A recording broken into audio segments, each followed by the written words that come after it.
Oh, Broncos country! Oh my! Oh my God! What a incredible peaks and valleys turn of events of a game. Fourth quarter, absolute MVP levels. Totally redeem yourself. Absolutely season-defining win. We will get into it. This is the Buck Your Feelings post-game show. Let's go.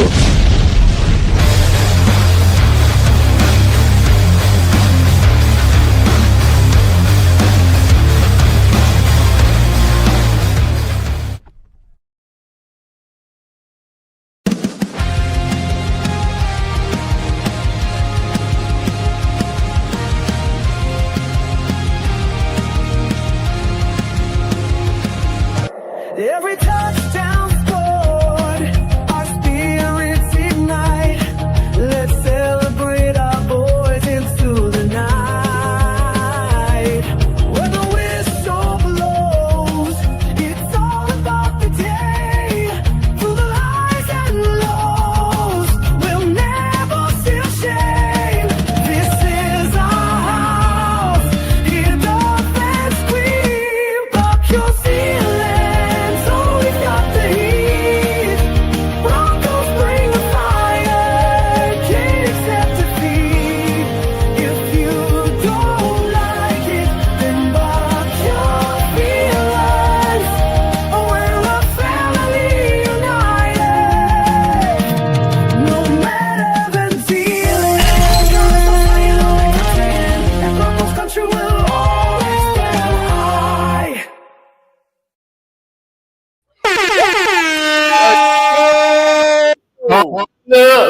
Unbelievable! Yes! Yes!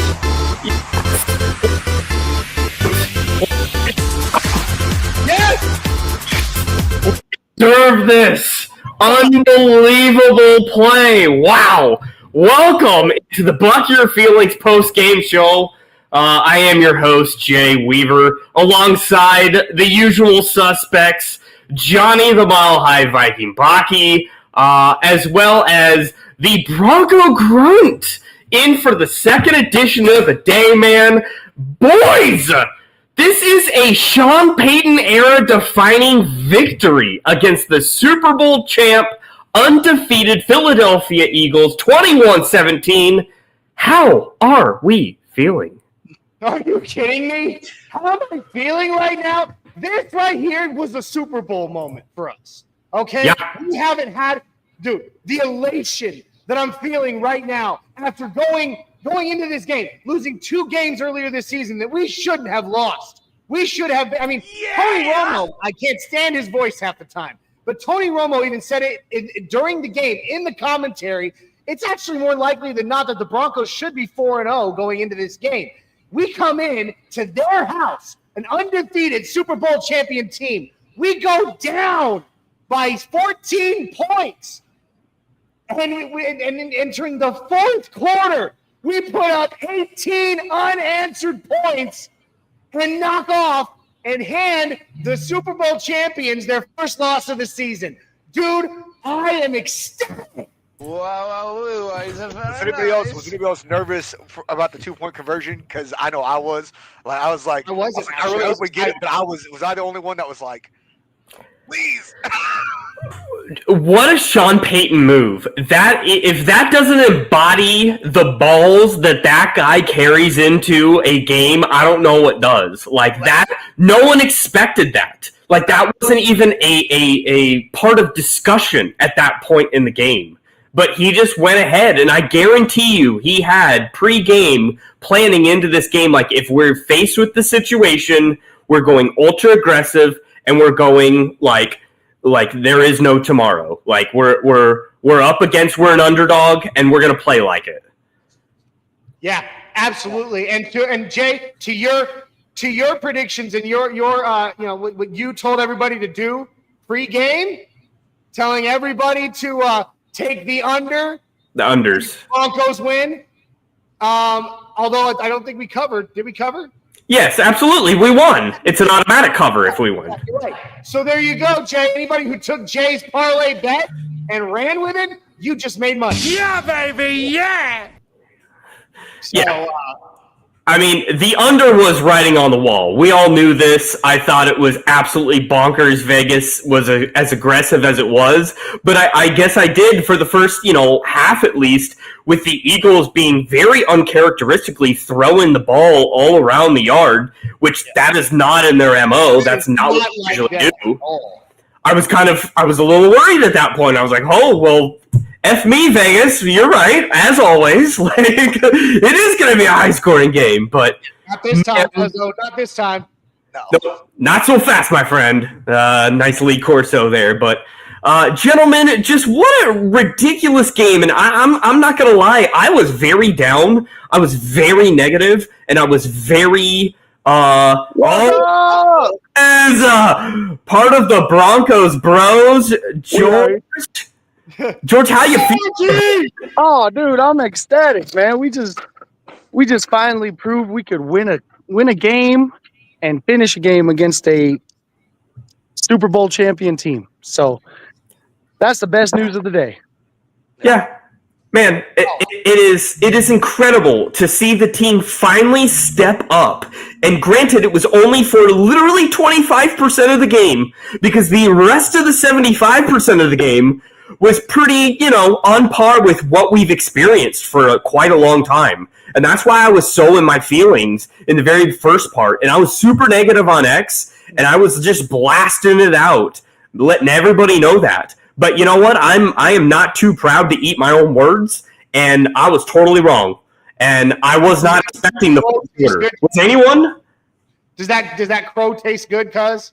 It does. Hey, I'll eat that crow all day long, man. Tasting crow. I was the same way. I predicted us to lose this week. I predicted us to lose 23-20 as the game started in the group chat. I said, I got to see it first, So by the way, Jake, can I throw something up on the screen real quick? Because we forgot to do it at the end of the Get Bug Game Day show. 100%. Hey, Philadelphia Eagles, you just got fucked. Oh, yeah. Let's go. Snap, crackle, pop. Enjoy it, Philly. You deserve it. It couldn't have happened to us. Absolutely. They were riding high. They were talking so much smack. Oh, for sure. Did y'all see?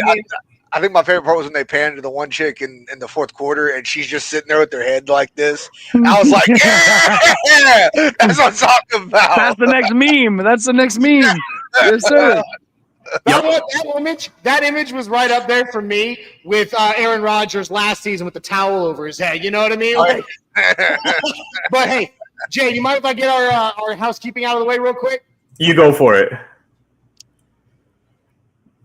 Sweet. Hey, guys, I'm going to take it over from the host for just a minute to get our housekeeping out of the way. If this is your first time or you haven't already done so, please make sure you like, subscribe, share, and comment. I'm going to throw a QR code up here for you. That'll take you right to the YouTube channel. We are less than 60 subscribers away right now from giving away a free Bo Nix jersey. So make sure you jump on over to the YouTube, give us that subscribe, click that little notification bell so you don't miss any of our other awesome content throughout the week. Why? Because, hey, we also have the Orange and Blue Blitz. That's every Monday, Wednesday, and Friday. We got the Broncos Bros with that guy George over there every Monday night. You got me and Jay on Tuesday nights on the Nothing Rhymes with Orange and Blue. Doc and JT hold down all Mile High Sports on Wednesdays in the afternoon. Broncos Talk on Wednesdays evening. And on Fridays, we got an all-Spanish Broncos podcast, Viva los Broncos. And, of course, just like you saw today, the Get Bug Game Day show and Buck Your Feelings post-game show on the game days. So, guys, make sure that you are subscribing and ringing that notification bell. Follow us on X and Facebook as well, and check out the audio version of our podcast wherever you find your favorites. Also, we got to show some massive love to the sponsor of today's show. That's Dubby Jitterless Energy Blend. You can see it in the link below, Dubby.gg. All right, go show some love to Dubby, and I'm telling you guys, you're gonna want to give yourselves a shot at this stuff.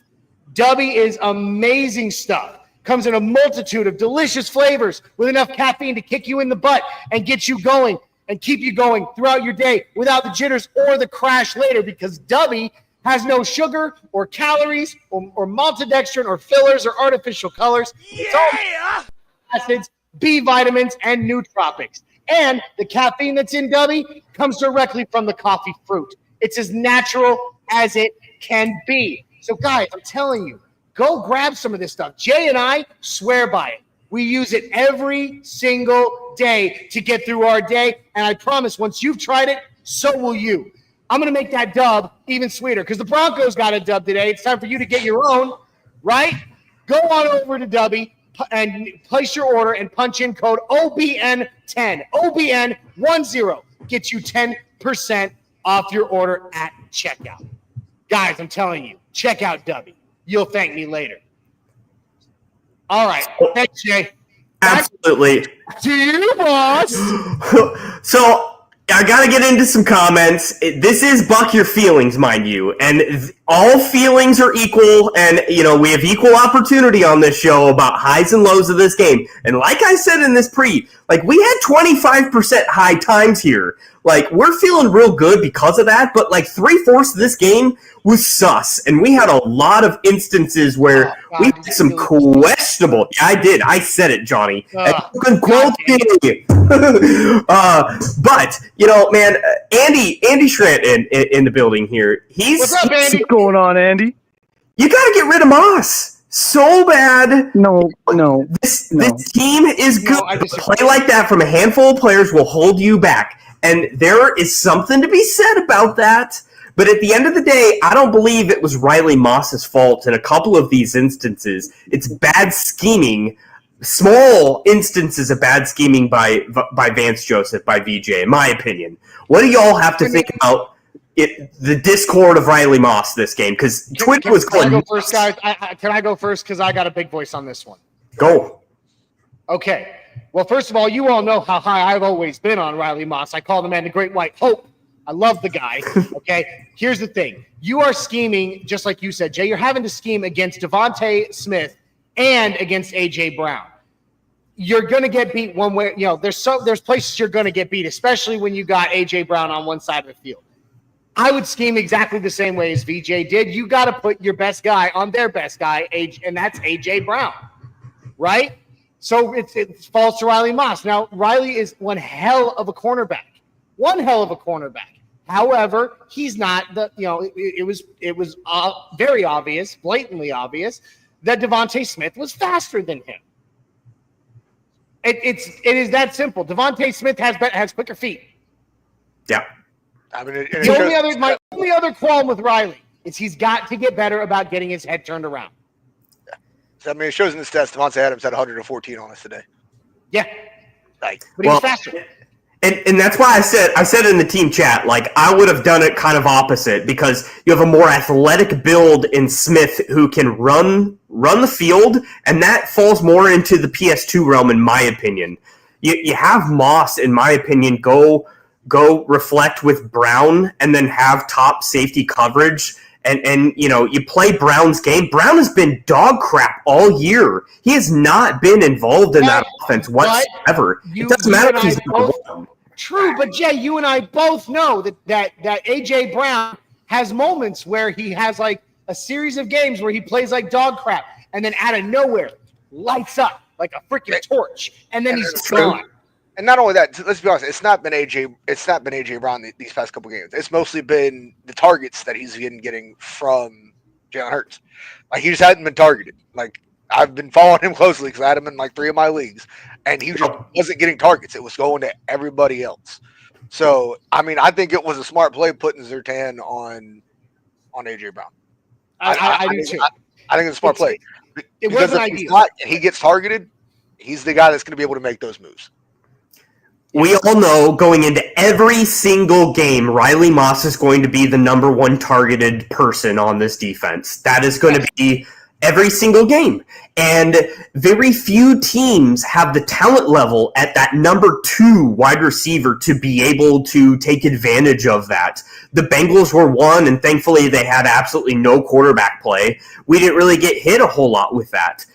This game, however, was one of those games where, Smith is a, bona fide number one on a lot of other NFL teams. And so we were going to get burned in the little instances of that. And honestly, I'm accepting of that. That was going to be expected in this game. You give some things up in that. And we'll get into some other negatives of this defense. I have far more issue with how, like the wheel route by Barkley and the Alex Singleton play, that touchdown. I have far more issue with something like that than anything Riley Moss did in the game, in my opinion. But George, I concur, sir. I concur, Doctor.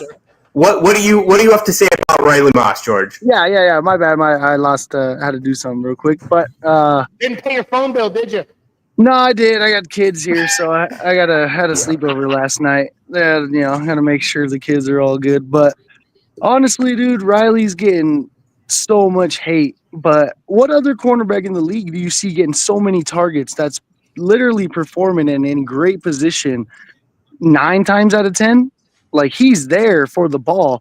Some of it's his height. Some of it's a great freaking throw. Some of these throws are back shoulder, high and away. And those receivers are making plays. Like, you got to remember, Devontae Smith's a Heisman Trophy winner.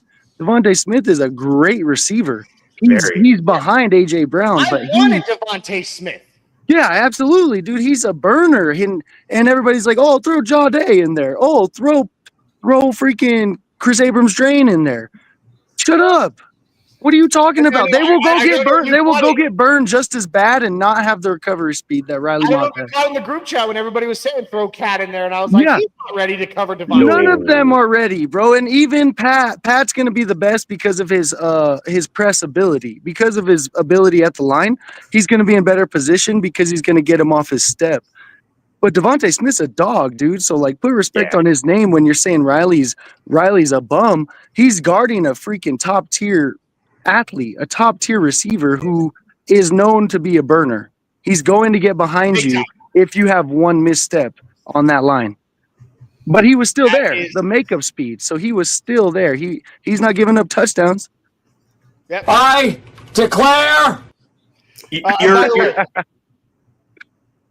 Go ahead. Yeah, James. that's my main. You're 100% right. This was to be expected as far as any matchup that was going to hit us hard. And the other matchup that I expected going into this game that we would have a couple plays that would hit us hard was, Dallas Gobert, their tight end being, open over the middle just because we continue to not have any coverage from a linebacking position. We know this. We can't cover tight ends. We've had this for years upon years upon years. So it's mitigating losses, though, at the end of the day. Like, we know it's going to happen, but we just need to mitigate the impact it has on the game. And for the most part, I think it had a tremendous game plan around those weaknesses of our matchups here. I want to get to a couple other comments. We got Shy Vargas in here. Let's go Broncos. Shy, appreciate the hype, man. Broncos felt that in the fourth quarter. Maybe not the 3-quarter, Shy, but they felt it eventually. And then we got Joe Medlock in the building. Broncos bros. What's up, my baby? Great win on the road against the champs, as well as ding, ding, ding, Billy Timmons in the house. Good evening, brothers. I know you and I both know that name. We served with Billy Timmons together. And hey, Billy Timmons, that's the prediction that myself and Dak made, but that's what I've been riding on. Nick Benito's I was going to say, POY. Billy, you're foreshadowing some game balls we're going to be having here later on. But, man, Defensive Player of the Year, it's happening, man. He continues to perform. In progress. 100%. 2.5 today? Yeah, 5 games. 2.5. 7.5 sacks by Benito. Nope. That's insanity. Oh, hey, we're talking 14.5 plus by 10 games in. Hey, George, can you do me a favor? Can you check in with Tim?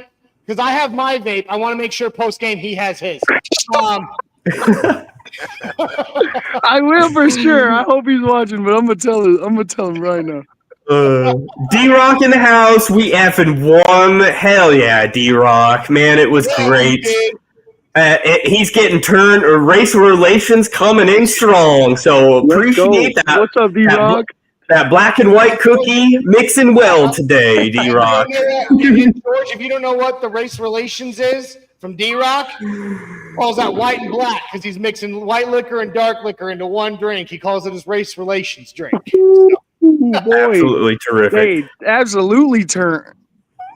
Oh, we got Juan Marquez in here. Let's go, Cell Juan Block Marquez. Cell Block D. Hey, tell me why I was screaming at my TV when it was that last drive, and I said, "Cell Block D, better show up. Come on." Like, They locked them down. They it did. was great. It was great. We got the penalty to get saved where Riley got truly burned on the one play. That would have been a heartbreaker. Like, we still had the chance. Like, it wasn't a touchdown, but to be able to get a flag for once, dude. Jesus, for real, dude. In our favor. Yeah, man. Like, and I'll say this. All right. One of the things that's plagued us for this entire season up to this point has been our lack of discipline and penalties. Right. We had some today, but a lot of them I feel like most of us agree were egregious penalties, and others were unavoidable. You know what I mean? The one pass interference we have was ridiculous. Yeah, it was definitely ridiculous. But on PS2, yeah. But what your I own guy can't see what's going on, runs into our guy. Oh, it's pass interference, brother. Yeah, no. Hey, we got it back though. We got it back when they didn't call it on JL Skinner. Yeah, that was a PI. Yeah, but, it was. But still, the point I'm trying to make, though, is that the majority of the game, comparatively to the previous 4 games of the season, we had a lot better discipline and a lot less, truly, like, committed penalties, in my opinion, than we have had. And that is a good sign. It's very true, and like people have said, it's really nice for calls actually to go our way for once. If I was an Eagles fan, I'd be real pissed about some of the calls at the end of the game, like the late hit. I understand by the rule book, but man, I'd be so scared if that happened to the Broncos in that situation of the game, prolonging that and letting that clock drain. Because it happened to us last week when Hufanga body slammed freaking Keenan Allen. Like, dude, that's the same boneheaded play. Like, it's in the rules. The dude is down. The dude is down. Why are you diving at his head with your shoulder? Yep. He's down. Well, that's just what it is. You got to live and die by the penalties. I bet you Tony Romo is going to go to bed tonight still whispering intentional grounding. That guy could not get that play out. Like, man, just drop it. It's over. It was like 5 plays ago. Oh my God, Tony Romo drives me nuts. But I can't stand Romo. And you know what? Today I couldn't stand Jim Nantz either. Normally I love Jim Nantz, but you know what? The fact that the guy couldn't get our punter's name pronounced correctly. I'm sorry. I'm a grammar Nazi. Michael, you know this. I am a grammar Nazi. And I'm telling you, man, the entirety of the game up to the 4th quarter, he's like, another punt by Crashaw, another punt by Crashaw. I'm like, in what world does a Y or a W make a Y sound?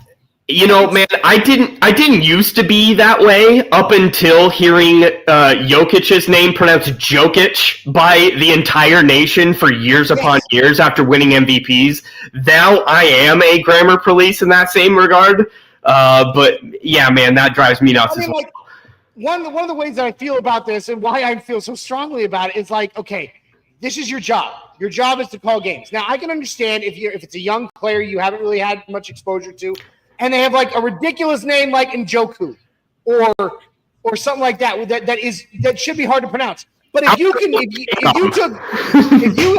up to 2nd grade English, you can look at CRAW and know that's craw, not cray. Like, we got Ty Two Fly, Ty Walden in the house, host of the Incomplete podcast. Go check him out. But he is screaming because he gets bragging rights at work all week. Broncos country, stand up. I believe he's at the game. So, man, to all you lives in Philly. Ty, I'm telling you, man, you might want to carry a knife for the next few days. Fun, dude. For sure. Man, yeah. My mama in the house. I was going to say, and we got Aunt Karen or Mom to others. Broncos. This is why Papa Weaver called them the Cardiac Kids. Man, yeah. Graham is still trying to catch her breath. And that was one of those games where it's going to take a while to catch your breath. That is a John Elway era-esque type of Broncos game where, like, man, things are rough, and then you got the fourth quarter comeback kids coming through in the clutch. That's what we grew up on, and it's nice to have those feelings back. Not Bronco Grunt down there because he didn't become a fan until 2015, but that's okay. But yes. Little history lesson of the drive and whatnot. Man, yeah, it's good. It's good times, man. It's good times. Hey, look, there were so many John Elway games that went the exact same way this one went. We were down by multiple scores going into the fourth, and then Elway, and now Bo Nix, who's legit, man, puts together just an absolutely insane fourth quarter and comes back and wins it. That's what Elway was famous for. And now we can see that our young buck has it in him to do the same thing. Like, literally, one thing that was said at the end of the broadcast by Tony Romo and by Jim Nantz was literally the whole world just took notice of the Broncos. Mm-hmm. They know now. Now they know how legit we really are because we're the first team to hand the reigning Super Bowl champs a loss. We did it in Philly on the road on a short week. Unbelievable. And not only that, as Ty points out, first Denver victory in Philly since '86 before, and I guess I don't know, Yost, but before any of us was born? Before any of us were born. Yeah. That is insane. Dude, kudos to Sean Payton. In the situation, they alluded to this on the broadcast, that like away teams heading overseas the week before had like little to zero success. And I'm sure that was a talking point for Sean going into this game of like, we need to buck the trend. We need to go overseas to London on a good note. And we took care of business today. And it's so nice to get a refreshing victory that's just so uplifting going into a stretch that is going to be taxing on the team going overseas. Yeah, but here's the thing. I like that they're sending them over so early. I agree. Like they're going to be tired tonight, but guess what? It's a long flight. You'll get plenty of sleep. Trust me. Yeah. But a lot of those teams going over to like London and to Germany and stuff, they wait till like 3-4 days before. And then they get there, they're jet lagged, they're exhausted. Yep. I love that the Broncos organization's like, nah, we're gonna finish this game in Philly. You guys go hit the showers, and then we're headed to the airport, and we're going straight to London, where we're going to spend the next week acclimating, getting over our jet lag, so we are absolutely ready to put the hurt on the New York Jets. No. And we go back-to-back New York teams. So, like, normally after a London overseas game, you would really like to see your team have a bye to get a break and to get a breather. But I kind of feel like we are going to go back to, playing against the Giants that, again, is out of conference. It's going to be a high-vibe Super Bowl 50 reunion game. Like, it's set up for us to get a little stretch going on here now. I'm just excited for this team's future because this has got to be a win that in the locker room after this game, we look in the mirror and we have a nice gut check of like, man, we are contenders. We can do this. Like, we just beat the Super Bowl undefeated champs, and if we can beat them in Philly, we can literally beat any NFL team at any time. Anytime. And our only losses came in the final seconds on a field goal. Yep. That's it. Look at us, guys. We are truly – this is the best Broncos team, honestly, since 2013. And I am not – sorry, Michael. I know that we weren't really Broncoing out back then together, but man, that 2013 squad, that was special, and this squad is special. So far, 2015 defense and this defense, they're pretty even, and I would give the nod to this offense compared to the 2015 offense because that 2015 offense was hot garbage. So, like, thus far, in sense, we're getting there, man. We're chipping right along. So it's big stuff, man. It really is. It's huge, Jay. It's huge. Billy Timmons comes through and says Hufanga is someone that's being overlooked. Man, Hufanga just flies. Not being overlooked. I promise you. Wait till later in the segment. I pull out what I got. Yeah, like because you're gonna get to him first. Hufanga? No, screw you. No, screw you. Hufanga's been my guy, dude. I did a whole segment on him before while he was still in San Francisco, before he was even on the radar to come here going, I want him in Denver. It's true. I will vouch for that. He definitely did. And I said, well, Johnny, that's great and all, but that's super unrealistic because we can't afford him and he's not going to want to come play for us. And boy, was I obviously wrong. I called it, Jay. I will take my flowers on Hufanga all day, every day for the rest of my life. We'll be 86 years old sitting on the front porch playing bridge, and you'll be like, I just beat you in bridge. I don't know how bridge is played. I just beat you in bridge. And I'm going to be like, yeah, but remember when I called Hufanga to Denver in 2025? Yeah, eat those words.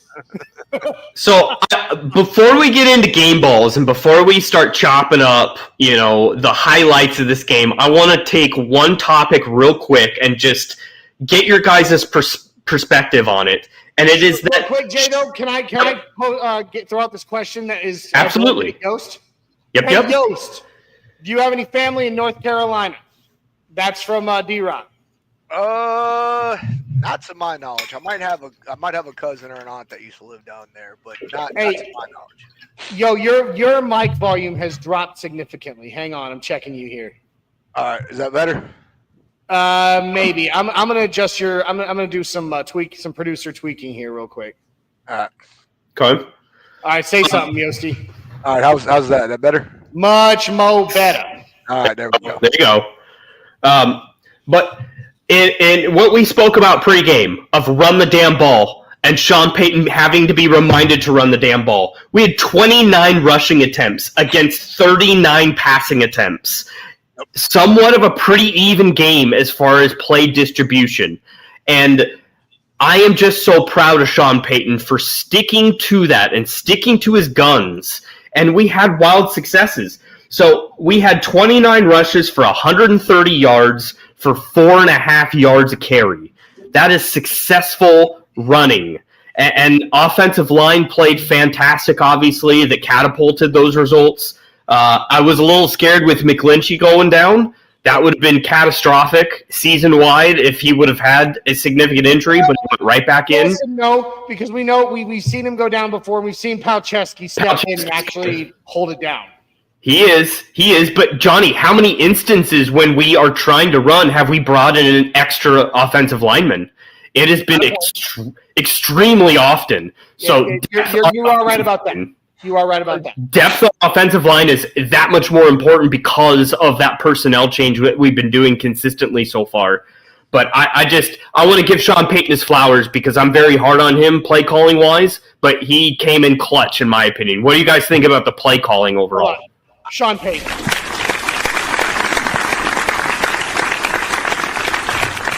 I mean, I'll tell you how I feel about it is I feel like for the last couple seasons, he hasn't felt comfortable with his with our run committee. I feel like he just hasn't felt he hasn't felt confident in them. And I think with JK, he has confidence that like if I give this guy the ball, he's gonna move it. Right. We get down especially when we get down like in the red zone and whatnot, like he's like, I'm confident that if I give it to JK, he's gonna find those holes and he's gonna get through the defense. He's gonna get there. I think that's a really, really big part to it. Because I mean I definitely saw us. I thought we were gonna be passing a lot more against this defense than what we did. Yeah.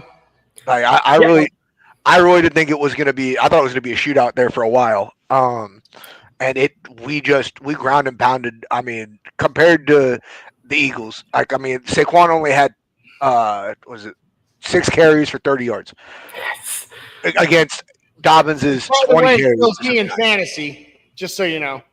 Yeah, no, like I mean, it like that's really weird. I think, in my opinion, to see that kind of a. It's dumb. Sales. Like it's weird to me.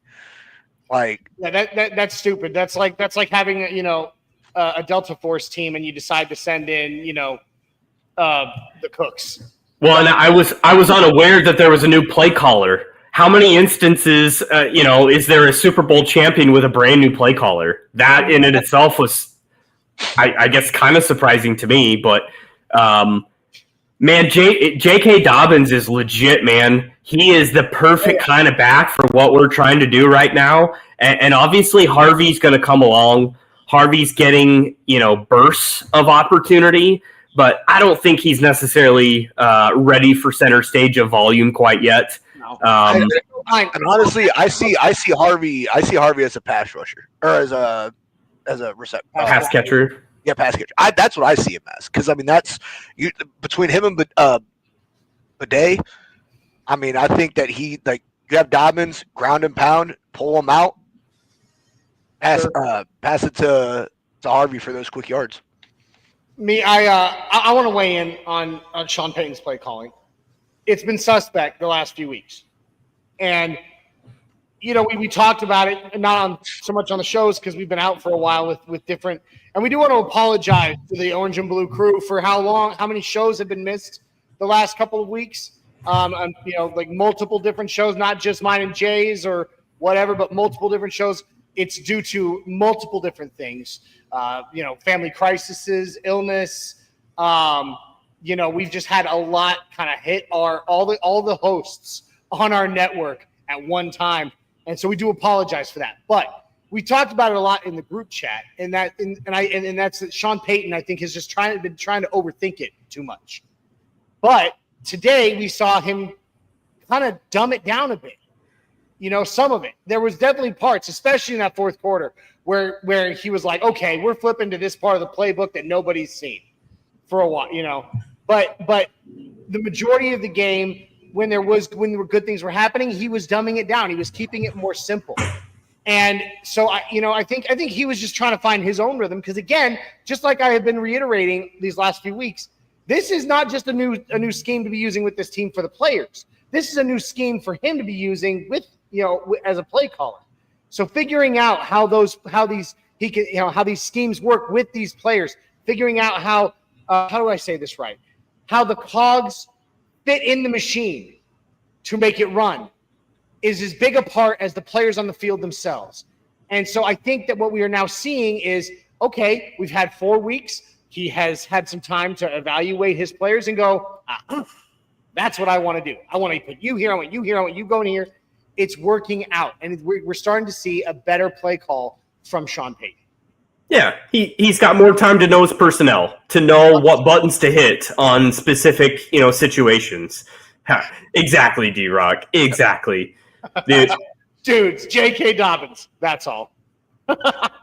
He's been a godsend for this, honestly. It's one of those situations where we didn't know how bad it was last year until you're graced with some actual talent in that room that makes a huge difference.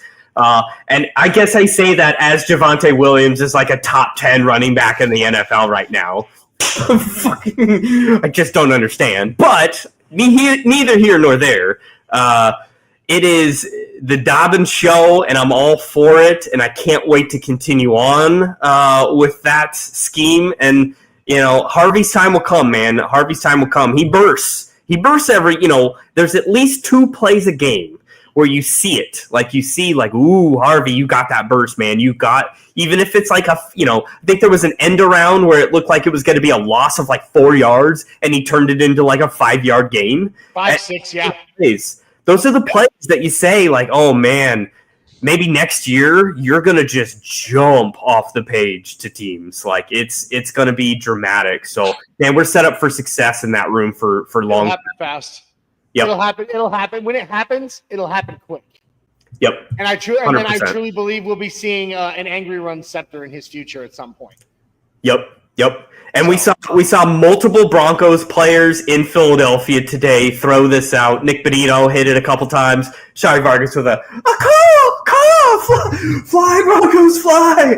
Let's go. Remember, he even sang Broncos fly to victory at the end of Get Shiped during the pregame show. So, it was awesome. D-Rock saying, this one, I'm gonna throw this up because this is a military thing. Baki, no slighter to you, but young Yost with that headset on gives Ops a call on an A10 energy. Yeah, buddy. Hey, listen, both Yossi and I wore the headsets when we were in the Army together. But now that I'm out, dude, I'm a minimalist. Like when it comes to things on my ears, like I'm sitting here, I got earbuds in because I don't like them big. I don't like a big headset. I don't know why. It's never been a thing for me. I mean, if I still had like all my streaming set up like I used to before I got rid of it all, I'd still have my boom mic here, and I just have my boom mic in front of me. But this is what I got to work with. Everything else is in storage, so I'm just like, I'll just work with this. Oh, don't worry, we'll get it out of storage for you. But yeah, no. I was gonna say, Billy Timmons, utters the exact same sentiment. Is Harvey's like one play away from being a breakout star, and yeah, man, if God forbid something happens to Dobbins, it's not gonna like tear my heart apart to see Harvey with more volume and more opportunity. Some wood there, Jay. Yeah. It's going to be good. And I want to hit this one last comment here, and then maybe we transition here. But D-Rock just talking about, as the trade deadline is coming, and it is crazy. We're already like 5 weeks in here. Yeah. But, I mean, we're chugging, about a month out, maybe 6 weeks out. What's the weakness of this team? 5 weeks, give or take. 5 weeks out? What's the weakness on this team? What do we got to target? He's talking about inside linebacker. Can't disagree. Any thoughts? If we could just freaking get Dre Greenlaw healthy, we'd be fine. We wouldn't have to be, we would not have to be throwing Alex Singleton into coverage. Dre Greenlaw would have been shutting down Dallas Goedert. All right, he would have been.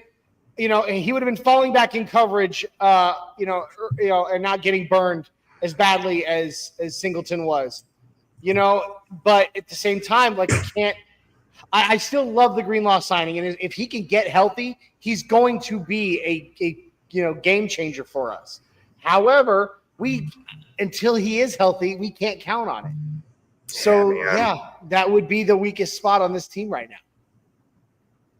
I will say if we don't see production out of Greenlaw this year, that's a lot of egg in George Payton's face because that was a weakness going into this offseason. And obviously on the whole, on paper, Greenlaw looked like that fit the bill and filled the hole easily. But if we're literally not going to see Greenlaw produce for this team this year, then that's by far the weakest link of this team by a lot.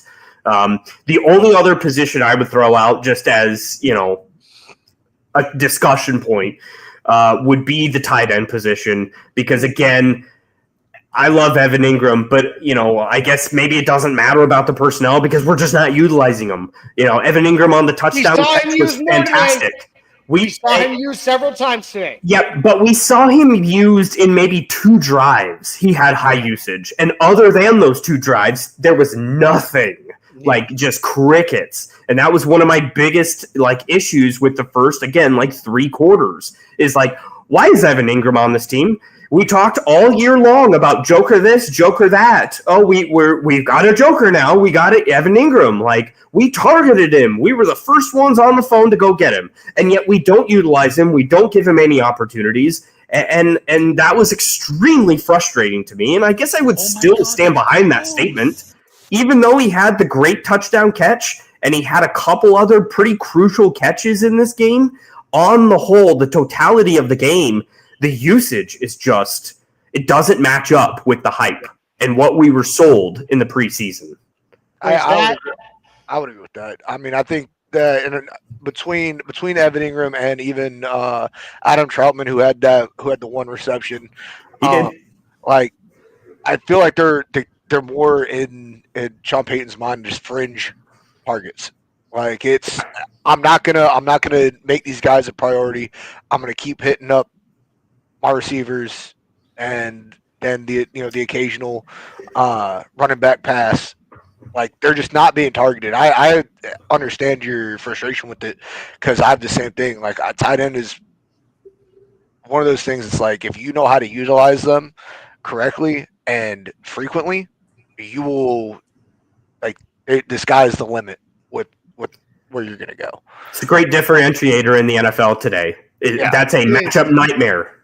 All over the league. Look at Warren with the Colts. Like Brock Bowers. Like Brock Bowers with Vegas, right? Like these guys are, Brock Bowers came in last year and absolutely crushed it. And Tyler Warren has been on the Colts, has been absolutely he's like their number one receiver, and no one can stop that guy. Granted, he's a monster. He's like 6'8" and 240 pounds, just pushing everybody over. But my point is that we need to utilize our tight ends in the same manner. I think not as much, but more than what we're doing now. Yeah. Another position that I might throw out there, left guard. Like, yeah. Ben Powers, we brought him here, and on paper, it was a great signing. I'm not seeing it. Most of the pressures that have come on Bo come from the left side, and it's not on Garrett Bowles. It's coming from the guard position. He had he's had at least one penalty the last 3 games, I think. Yep. I think it might be time to start looking at going out and making a trade for another offensive lineman. Yep, you're not wrong. Gray Zabel. I'm going to slam that name forever time as to my God, why is he not on this roster? It would make so much sense. It would. Neither here nor there. System like a glove. Yeah. Yeah. Whatever though. All right. All right, let's see here. Should we get some balls going? Should we get some game balls going? If you want to start touching balls, Jay, you can start touching balls. Yeah, it'd be rude not to. Yeah. We might as well. Sounds good.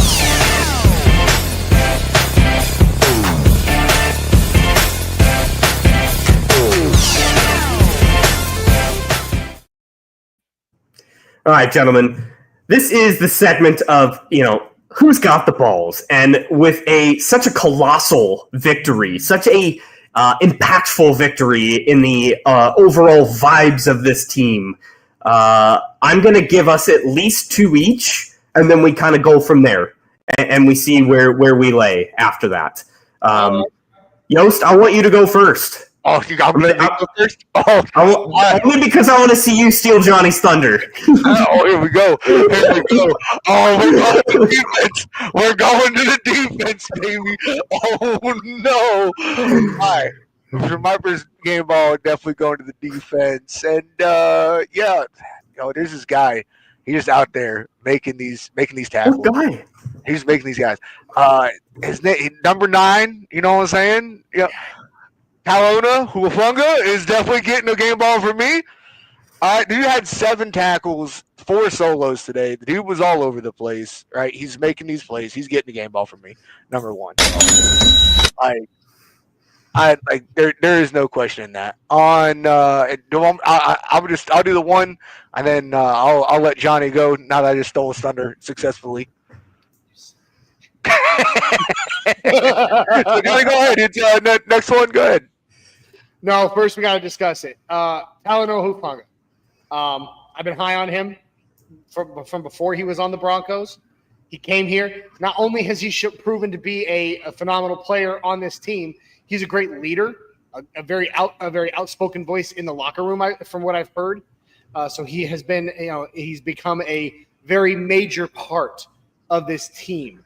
And every single game, I feel like at this point, 5 games in, we can just go ahead and reserve a game ball on the side every week. I don't know Hufanga's name on it for every game. Just be like, okay, where are we putting Hufanga's? Right over here. Okay, don't misplace it. Yep. Because every single game, he is everywhere. He is in on every play. He is in everyone's face, and he is knocking down balls. I really wish the dude had gotten that interception on that tip pass. Just on the fingers. I mean, but how often do you actually practice that moment, the tip up, and then you don't? It's not something you do in practice. And even he was knocking himself around for that. But, man, he was just so disruptive, and he always is. So, yeah, I love that pick, Yost. I think it was, I don't know who it was, but I think I heard it. Somebody said that Huafunga was reminding them of Troy Polamalu. Troy Polamalu. Polamalu, yeah. Like they were like, oh, he really kind of reminds you. And I'm like, yeah, Troy Polamalu is his mentor. Yeah, he modeled his game after him. Makes sense. Like he actually works out with Troy Polamalu. They're both USC products. Yeah. By far the most impactful signing all off season, including draft class. Like he is very rare that you have a brand new addition to a team become a captain right out of the gate. And to his leadership point, like you said, Johnny, like he jumps off the screen every single play on all three levels of the defense. It is insane. I knew he would be the TJ Ward of this defense, and he's been better than what TJ Ward was in again, the comparison to the 2015 defense. It's insane, man. I love him. Super special. Can't sing his praises enough. Yeah. I love the pick, Mike. I do. Yep. And by the way, Michael, my wife just poked her head in the door and said, "Hi, Muko." Hi, Barbara. So, all right. You want to go, Jay? You go for it if you got one. I mean, it's pretty obvious. It's a pretty obvious one, but I'm going to flop to the offensive side. It got to be J.K. Dobbins, man.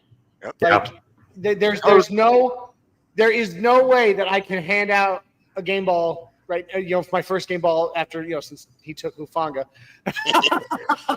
there's no way I can hand the game ball to anybody other than J.K. Dobbins. He has awoken our run game, which has been a weakness of such epic proportions for years, and for him to come in the way he has in the last two games, the beginning of the season, the first three games were kind of rough for him. But he's found his place. He's found his home. He loves Denver. He loves the fan base. And for the guy to go out today, after 101 yards last game for him, first 100-yard rusher the Broncos had since 2022.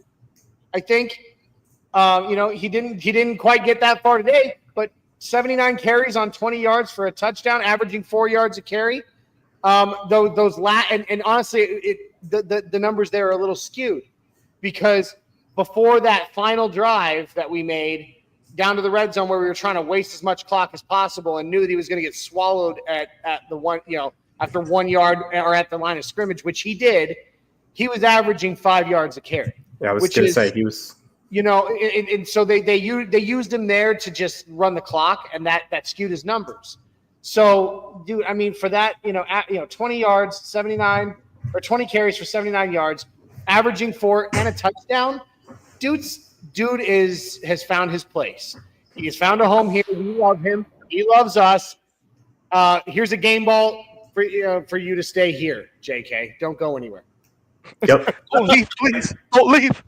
I think we should be talking extension already because I will sign up for a 1-2 punch of Harvey Dobbins in a long-term sense. 4 years? Let's do it.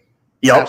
The hesitation that he has at the point of attack to kind of read where the pressure's coming. I'm going this way.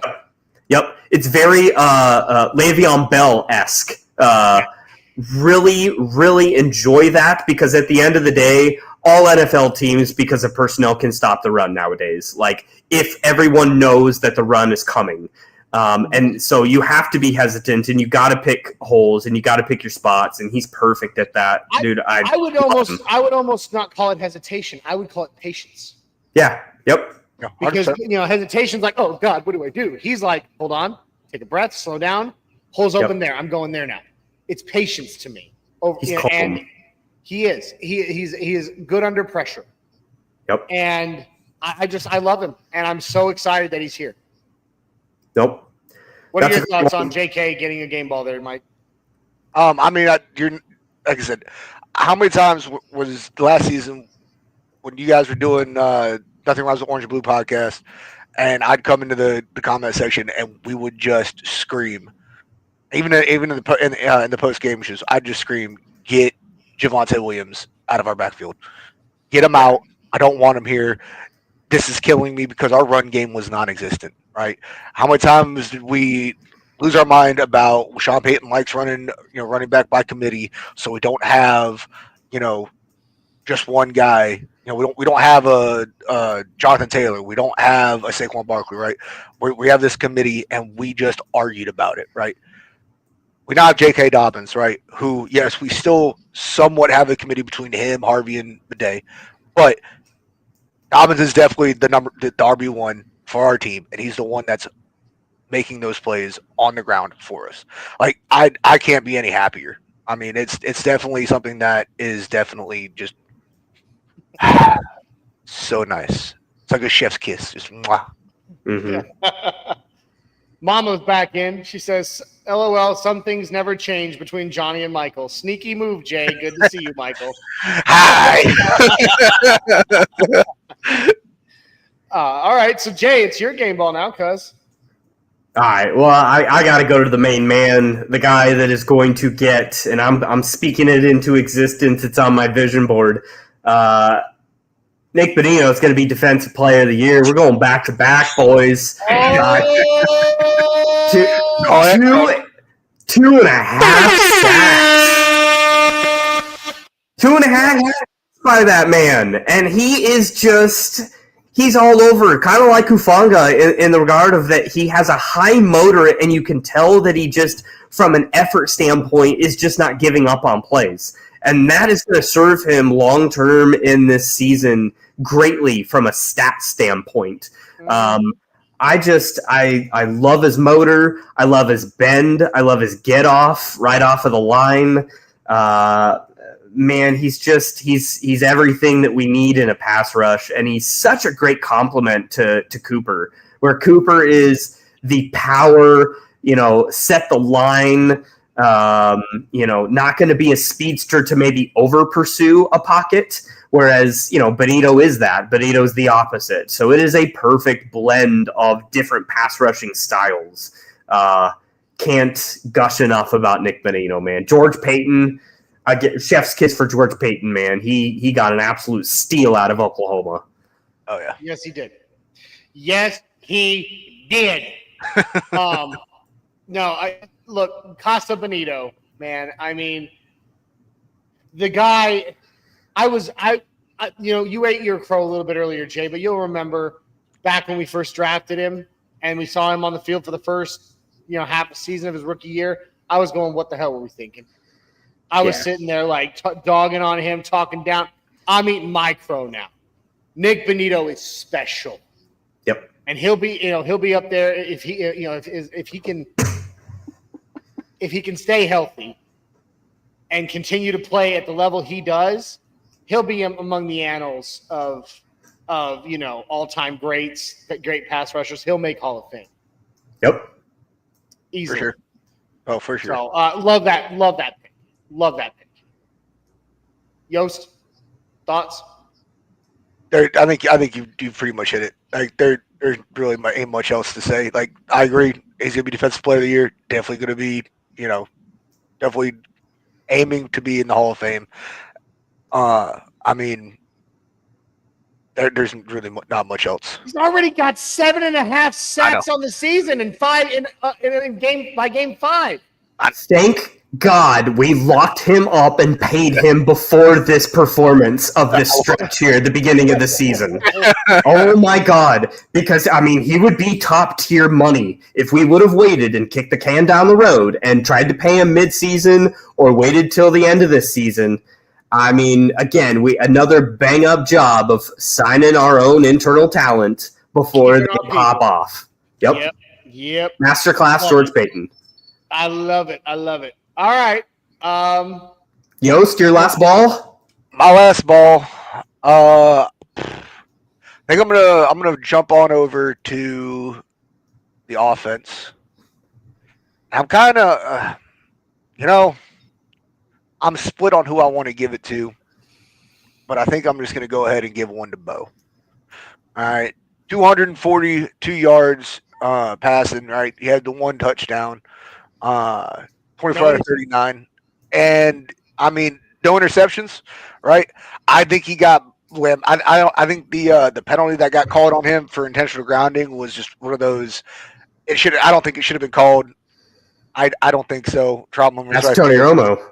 But if it had gone out of bounds, it wouldn't have been. But it stayed in bounds, and I don't think it should have got called, but it did. But I mean, the fact that Bo went up against Jalen Hurts, right, and I mean their stats are almost identical, and possibly the second best defense in the NFL. Yeah, like I mean, up there. And for him just to kind of go in there with a cool head, like I said, every time he threw the ball, you knew it was either a receiver's either going to catch it or not. But I don't remember seeing any passes in that game where I was like, oh God, what's about to happen? Right? I don't like, there might have been one or two, but I mean, he had a couple underthrown and one behind and a couple behind a receiver. Yeah, but I mean, you got to clean those up. But yeah. But I mean, we're starting to see that progression. I think, like we saw last season, right, where he's really starting to kind of fall in his confidence when he releases that ball, right? He's not. Like I said, the biggest thing that I had for him coming into this game was, please do not throw any interceptions. We cannot afford one of those. Like we cannot afford it. All right, and I think for no interceptions, for a heck of a game, and just full confidence, I'll give Bo Nix the ball. I thought you said go, Bo, go. Yeah, it wasn't the prettiest game from Bo. I mean, his passer rating for this game was 87.8. Yep, 87.8. Not great for the game, but we talked about it earlier. Shades of Elway for this game. It was a rocky start, like you said, Jay. 25 or 75% of the game was sus. I said sus. I will not use that term. Okay, and you know that. That's right up there with the word with calling someone bae. Okay, I will not do it. Oh, but you're my bae. Well, I'm happy, but you call me that again, you're out of my bed. Anyway, get him out. You're sleeping on the couch tonight, mister. No, but shades of Elway. 75% of the game was rough, but in that fourth quarter, Bo Nix orchestrated. It set two incredible drives that led three incredible drives that led to points. They stalled. One of them stalled and ultimately ended in a field goal. But still, to get to where we were, to go from where we were to where we ended up, couldn't have happened without Bo Nix locking it down in that fourth quarter. And even though the rest of the game was not the best from him, that fourth quarter alone is worth a game ball. Like I said, fourth quarter is where he really earned it. The first three, like I said, the fact that he didn't just break down. Yeah. There's your ball, Bo. I was going to say, other than a coach, the quarterback position is the only other person on the team that can be all-inspiring, that can put a confidence in a team that can make them believe they can do anything. And Bo Nix shows up when it matters, and he instills that belief that no matter how the game's going, Bo can snap out of whatever funk he's in at any point and snap back into being a baller, being a dog. And that is something, obviously, we haven't had in a long, long time in Denver. And it's the it factor that makes any good team go. And to that point, Jay, you could see that confidence, not just on him in the offense, but the defense had been playing playing as close to lights out all game as they could. They got even more lights out after those. You saw suddenly like dudes like Jaquan McMillan making plays. JL Skinner, despite that PI, JL Skinner getting in the game with this confidence. This confidence just raised exponentially for the team itself, not just on the offensive side of the ball. Even the defense, who had been playing great all game, started playing even better. Yep. So that's an excellent point, Jay. Oh, is it my turn? Yes, it is. Okay. It is. I'm going defensive, but I'm not going a player. Vance freaking Joseph. He got me earlier. Now I'm getting you. I didn't know you were going to do that. But I have to give a game ball to our defensive coordinator. Dude, what a show that man put on with his unit. I mean, okay, let me rephrase that. With his defensive players. I said with his unit, and then I was going to say, this isn't after hours quite yet. Yeah, right? Not even close. It's only 4:38 in the afternoon here. But when it comes to VJ in this game, I just want to highlight, I mean, the whole game, the defense played phenomenally. The defensive play calling was fantastic. The safety blitzes, all of it. But I want to highlight one single play, one single blitz. And it wasn't safety blitz, but it was so, I don't know, it was so unexpected when it was executed that even the commentators were like, I would not have seen that coming. He chose to have the pass rush phenom, Nick Bonito, drop into coverage instead of rushing the passer, and then all of us, and then bring the safety from the edge, and absolutely swallowed Jalen Hurts. I mean, it was. I believe he still got the pass off. It didn't end up being a sack, but the pressure that it caused shut down that drive. And I was sitting there going, that is defensive brilliance, because nobody would expect you to take your pass rushing phenom and drop him into coverage but still rush the safety. You would not. No one saw that coming, and that's just shades of how good at his job Vance Joseph is. And in my opinion, while the Eagles defense was great, I think Vance Joseph outcoached Vic Fangio today. I would agree. So Vance Joseph absolutely gets a game ball from me. Yep. No, I agree with that. I mean, I look at how our defense came into this game, and they pretty much hit everything that I said that the defense needed to hit today. Right? Vance Joseph went in there with the plan. Like I said, the most I was worried about was Jalen Hurts being able to scramble and rush and Saquon, right? I don't think I saw Jalen get out of that pocket and be able to scramble at all. Jalen Hurts rushed twice for 3 yards. Yeah, like when I say that, Vance Joseph came in there and was like, we're going to lock Jalen down, and we're going to make sure that he can't move on the ground. That was key. And that's all from his design and his play calling, that was crucial. I think we could have probably put some more pressure on the pass game? Sure. I mean, Jalen Hurts still threw up for 280 yards, but at the same time, like I said, the fact that they weren't moving the ball on the ground at all, and they're getting forced to push into our secondary. Yeah, that was beautiful to watch. Yeah. I mean, when you think about it, one of the best rushing teams in the NFL is the Eagles. They had 11 carries total for 45 yards. Under 50. Yeah. Sub 50. That's insane. And the points that I was going to bring up and why Vance Joseph was going to be my next game ball is that this defense is a bend but don't break type of defense. Yeah. We may give up some big plays. You know, the wheel route, like I alluded to at the beginning of the show of, Saquon Barkley in that play versus Singleton. in a lot of defenses, that would be a soul-crushing play that would set the defense back pretty much the whole game. But we went right back to business as usual right after that.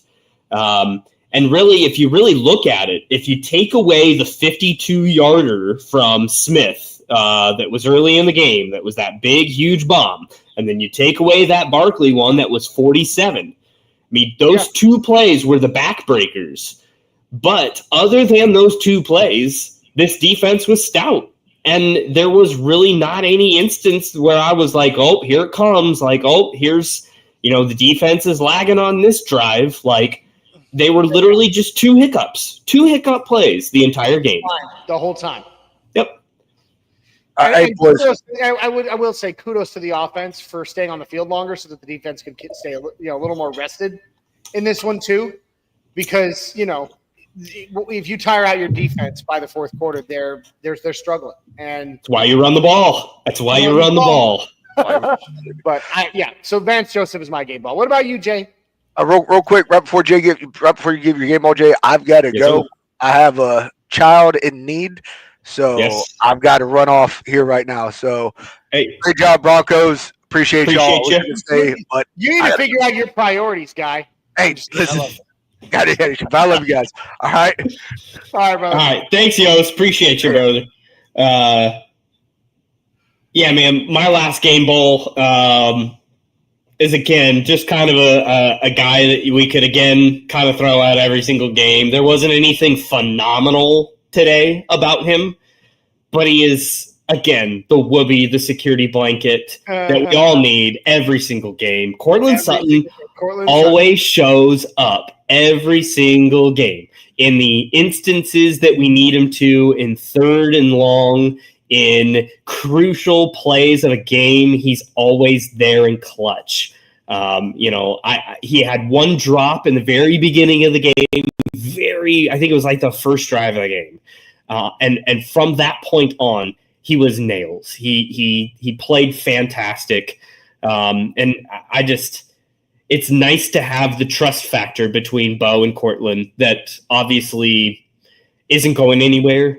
That's why he was one of the first free agents signed, or not free agents, but guys locked back up. Like he's Bo's guy, and it's the quarterback's best friend. Well, did you see real quick? Did you see after the win on Monday night against the Bengals, Bo and Court and their wives, the t-shirts, wearing the Step Brothers t-shirts, dude, where Bo and Court are the Step Brothers.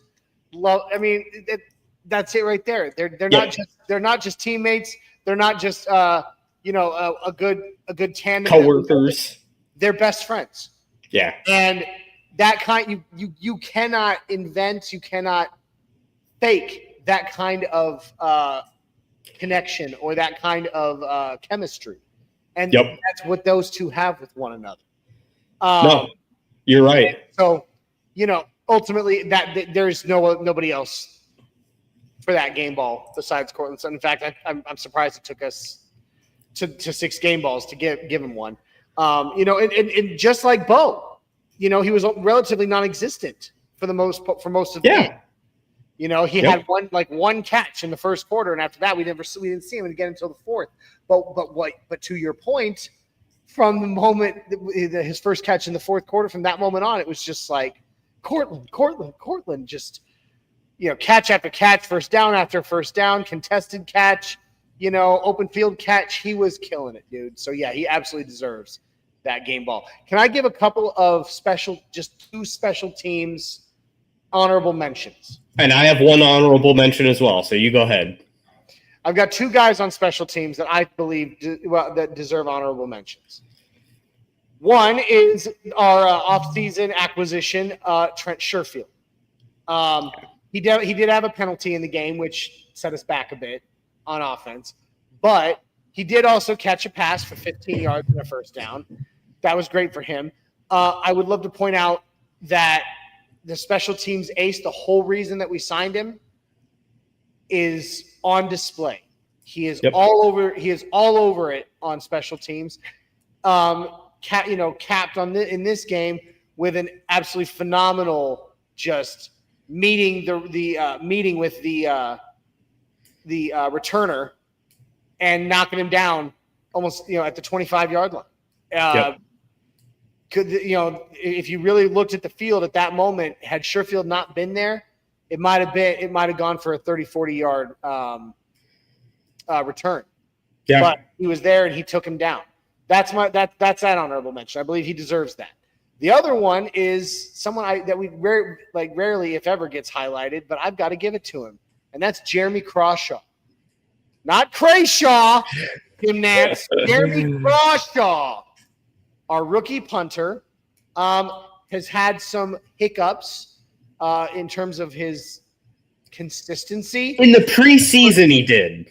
In the first four, well, he had some struggles in the first 4 weeks too. Some short kicks, things like that, which kind of shocked me considering that what we were so excited about was his hang time and how far he could carry the ball with his foot. Yep. However, today he was very, very busy. 7 punts on the day. Jay, how many of those did he pin them inside the 20? Out of 7. Probably 5 or 6. Yeah. He was clutch. Inside the 20 5 times on 7 punts. Punters rarely get recognition. They're not. It's not a sexy position. Yep. But they are specialists, and what he did today, he affected the field position of the Philadelphia Eagles every chance he got. 3 phases. He did it very well. So massive shout out, not game ball, but massive shout out to Jeremy Crawshaw. Dude, 3 phases, man. It takes all 3 phases to have a full, complete game, and we're stacking those up, and it's really nice to have a punter that you can believe in and have confidence in. And you say the same thing about Lutz too. It's just nice to have a kicker that is like, all right, inside of 50, that's automatic. Like, don't even have to think about it. Extra points, automatic. We don't have to think about it. Like, it's just nice to have a confidence level in those kind of positions that can make or break a whole game just on their own. But my shout out is a guy that has continued to show up and do the dirty work in the trenches that doesn't get recognized very much. And he isn't given a whole lot of opportunity to do other than the grunt work. But he's coming and is willing to do it, and he's filling the role beautifully. And I cannot wait to see his development and his role expand in the future. But that is Mr. Pat Bryant. Pat Bryant has come to toe with his blocking, and it has been crucial on a lot of different plays, most notably last week, obviously on the Mims touchdown, that was obvious. But today, even on that play, he got called for a penalty on the pick. That was not a pick. Announcers called that as well.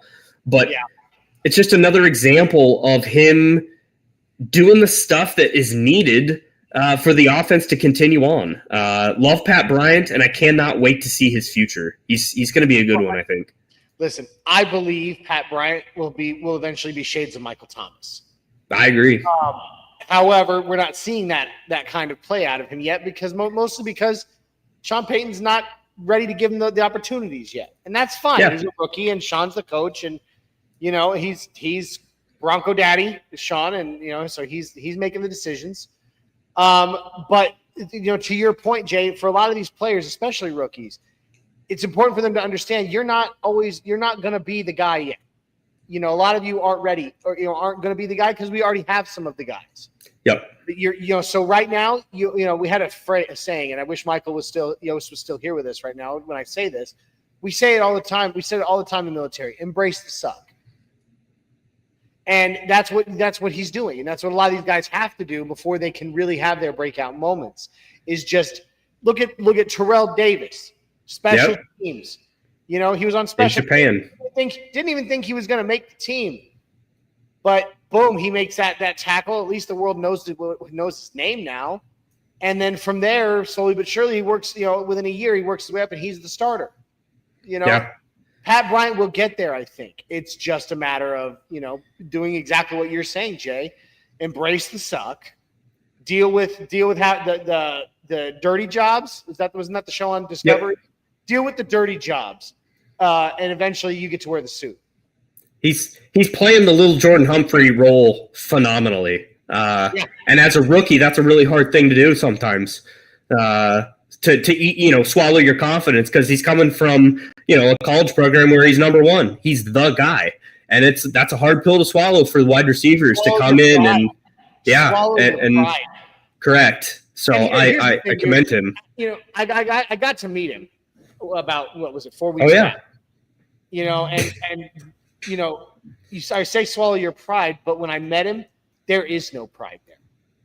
Like that is such a humble dude. Selfless. He was so kind. He was so real that even though there were people waiting in line to get up there to sign with him, he actually helped. And the people running the event, the people running the signing event, were like, "Come on, we got to keep it moving." He literally held up his hand and was like, "Hold on, I'm talking to this guy." He made time. Big deal. For me, he had no idea who I was, and that's fine. But he literally just told the dudes that are trying to hurry us along, going, No, stop. We've got time. Yep. And he was such a class act, such a real person. I am so honored to have gotten to meet him. I'm so excited to have his autograph on a football. And I'm going to tell you right now, he's going to be something in this league. He's just got to get through what you're talking about, Jay. He will. So. Yep.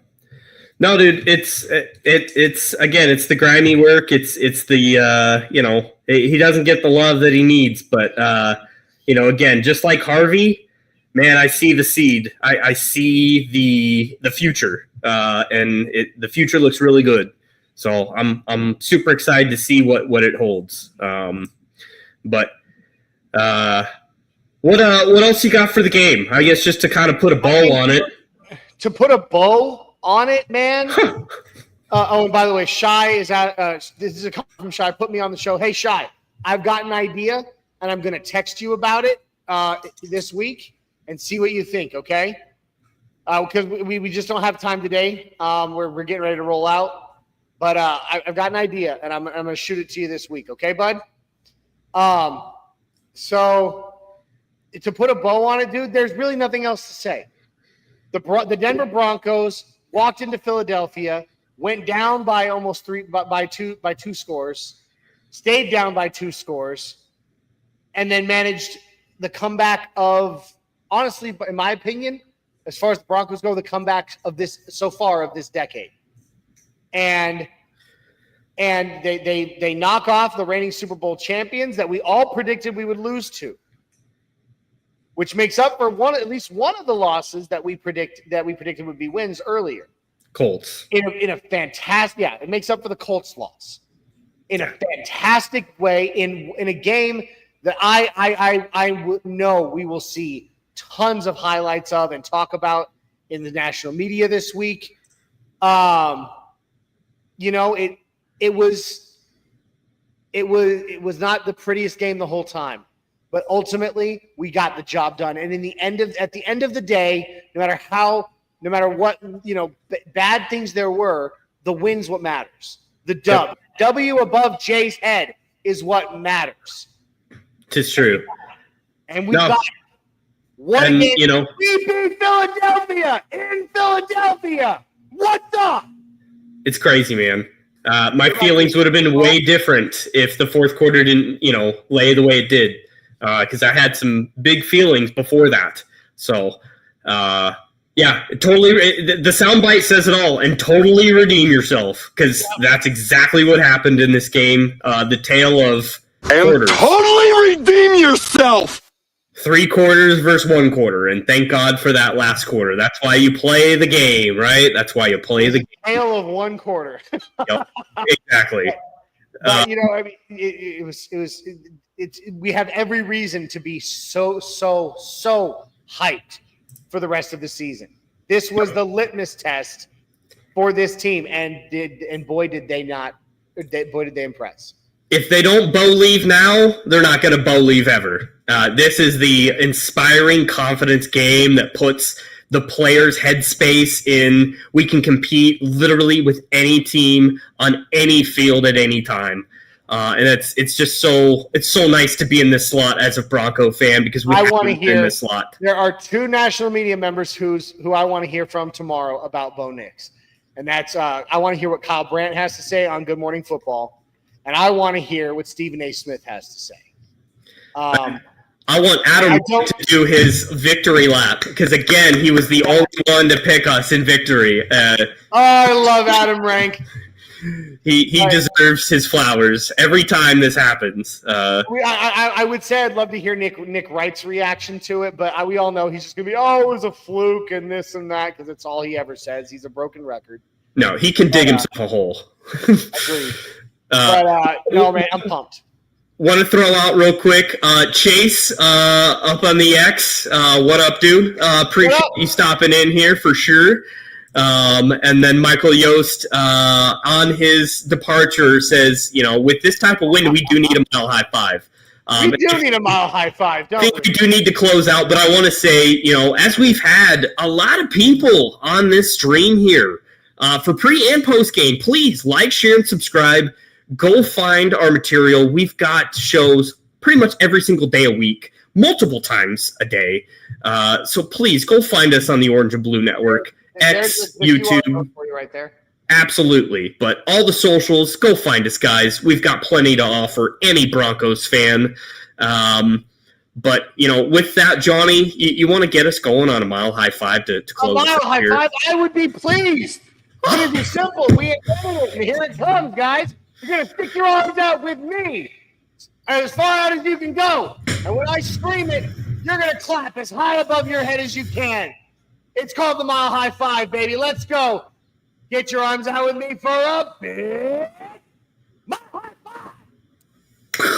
Yep. Appreciate that. It's not every day we do that anymore, but it's for special occasions, and this is a pretty dang special occasion. But on that note, Johnny, it's been a pleasure. What a Broncos victory. We're going to feel these vibes all through the week. Can't wait. All week long, baby. All the way until the trip across the pond next week. But until then, I bid Broncos country adieu. A little mile-high salute. And let's go, Broncos. Let's go.